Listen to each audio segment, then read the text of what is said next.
Hello tears, இன்னைக்கு நம்ம எங்கே வந்திருக்கோம்னு பார்த்தீங்கன்னா வடசென்னி மேலையில் இருக்க ஸ்ரீ பாலசுப்ரமணிய சுவாமி திருக்கோவிலுக்கு வந்திருக்கோம்.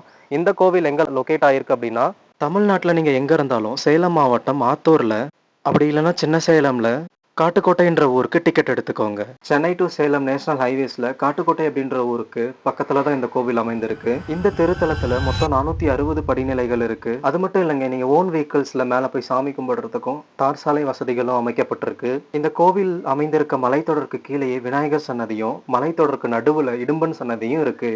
இவர்கள் எல்லாத்தையும் தரிசித்து மேலே வரும்போது தண்டாயுதபாணி சுவாமியை பார்க்கலாம். இந்த கோவில் சுமார் 100 ஆண்டுகளுக்கு மேல் பழமை வாய்ந்த சிறப்புமிக்க கோவிலா அமையுது. இந்த திருக்கோவிலோடைய சிறப்பம்சம் பார்த்தீங்கன்னா, இந்த திருக்கோவில்ல முருகர் அவர்கள் தண்டாயுதபாணியாகவும் வள்ளி தெய்வானை திருமண கோலத்திலும் பாலகன்னியாகவும் தோற்றமளிக்கிறார்.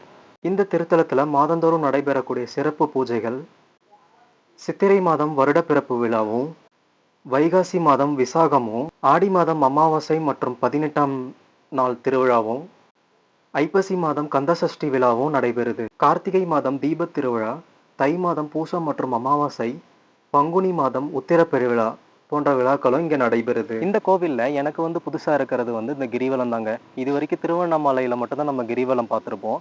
ஆனால் முதல் தடவையாக முருகர் கோவிலில் நான் கேள்விப்பட்டதில் இந்த கோவிலில் மட்டும்தான் கிரிவலம் இருக்குது. எவ்ரி பௌர்ணமி இந்த கோவிலை சுற்றியும் கிரிவலம் போயிட்டுருக்காங்க.